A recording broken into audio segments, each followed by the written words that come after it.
تھوڑی سی زندگی ہے، 50 سال 60 سال 70 سال 80 سال 100 سال جی لے گا کوئی انسان. اس تھوڑی سی زندگی گزارنے کے لیے کتنا بندوبست کرتے ہیں ہم.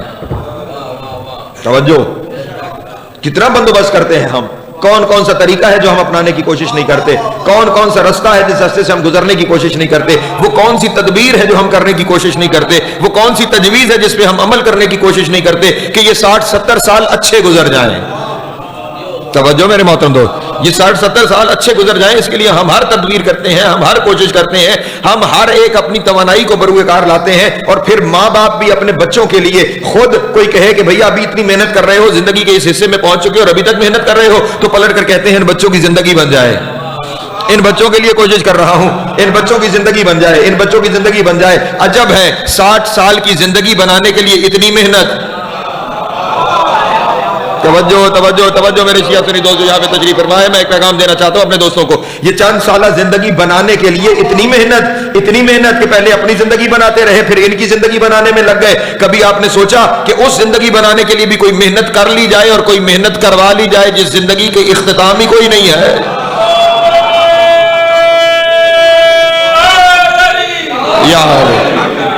باقی نقوی صبح اٹھتا ہے اور آنکھ کھلنے سے لے کر رات سونے تک محنت کرتا ہے، کوشش کرتا ہے نیند کم کرے اور محنت زیادہ کر لے.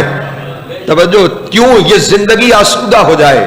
ساری کوشش کس لیے ہے؟ یہ زندگی آسودہ ہو جائے، اس زندگی میں آسانیاں پیدا ہو جائیں. اس تھوڑی سی زندگی کی آسانی کے لیے اتنی محنت، تھوڑی آسانی کے لیے بڑی صعوبت. توجہ توجہ ذہن محترم، تھوڑی آسانی کے لیے آسانی. ہماری زندگی میں آسانی کیا ہے؟ وہ جو چند گھنٹے بستر پہ گزر جاتے ہیں وہی آسانی ہے نا، باقی تو سارا دن محنت میں گزر جاتا ہے. اس تھوڑی سی آسودگی کے لیے، یعنی یوں کہوں 8 گھنٹے کی آسودگی کے لیے 16 گھنٹے کی صعوبت. توجہ ہے میرے محترم دوستوں، یہ صعوبتیں کس لیے برداشت کریں؟ وہ تھوڑا سا وقت سکون میں گزر جائے، وہ تھوڑا سا وقت اچھا گزر جائے، وہ تھوڑا سا وقت اچھا گزر جائے، ان کی آنے والی زندگی اچھی گزر جائے. وہاں پہ جو صدیوں پہ محیط، جس کا کوئی اختتام ہی نہیں، جس کی کوئی انتہا ہی نہیں، یہاں تو پھر آپ کے پاس یہ ہے نا کہ اتنا اکٹھا کر لوں تو اتنا وقت میرا گزر جائے گا، پھر مر تو جانا ہی ہے. جیسے میں نے کہا کہ ہر ایک کو موت کا یقین ہے، اتنا اکٹھا کر لوں کہ میرا وہاں تک کا وقت گزر جائے، پھر مر تو جانا ہی ہے. عزیزان محترم، یہاں پہ آپ کے پاس پھر کچھ اندازہ ہے کہ مجھے یہاں تک جینا ہے، اس وقت کے لیے کچھ کر لوں. وہ جو ہمیشہ کا جینا ہے اس کے لیے کیا کیا ہے؟ میرے جو دوست تشریف فرما ہے اس کے لیے کیا کیا ہے؟ کیونکہ وہاں کے لیے اس نے یہ ارشاد فرما دیا. میرے محترم دوستو، یہ جو میں نے ابھی آیت پڑھی نا آپ کے سامنے، انما توفون اجورکم یوم القیامہ، خاص طور پہ ان ماں باپ کو پیغام دینا چاہتا ہوں کیونکہ ایک ماں کی ایصال ثواب کی مجلس ہے اور اس نے اپنے بچوں کی تربیت کی ہے. جتنے یہاں پہ بزرگ تشریف فرما ہے ان کے لیے بھی پیغام ہے، جو جوان ہیں ان کے لیے بھی ہے، اور ان بچے جنہوں نے جوان ہونا ہے ان کے لیے بھی پیغام ہے. وہ ارشاد فرما رہا ہے ہم تم میں سے ہر شخص نے موت کا ذائقہ چکھنا ہے اور ہم نے وہاں پہ تمہارے لیے کیا رکھا ہے؟ انما توفون اجورکم یوم القیامہ، تم نے جو کچھ یہاں پہ کرنا ہے اس کا اجر ہم نے روز قیامت پر موقوف کر دیا ہے. وہ اجر کا دن ہے، اجر یوم قیامت میں موقوف ہے، اجر یوم قیامت میں موقوف ہے. یہ خاص طور پہ وہ والدین میرا پیغام لے کر جائیں اور وہ بچے بھی پیغام لے کر جائیں کہ جنہیں ہم ان ساری مجالس و محافل اور ہر چیز سے، بھائی کل پیپر دینا ہے، یہاں پہ گھنٹہ کیا ضائع کرو گے؟ پیپر کی تیاری کر لو.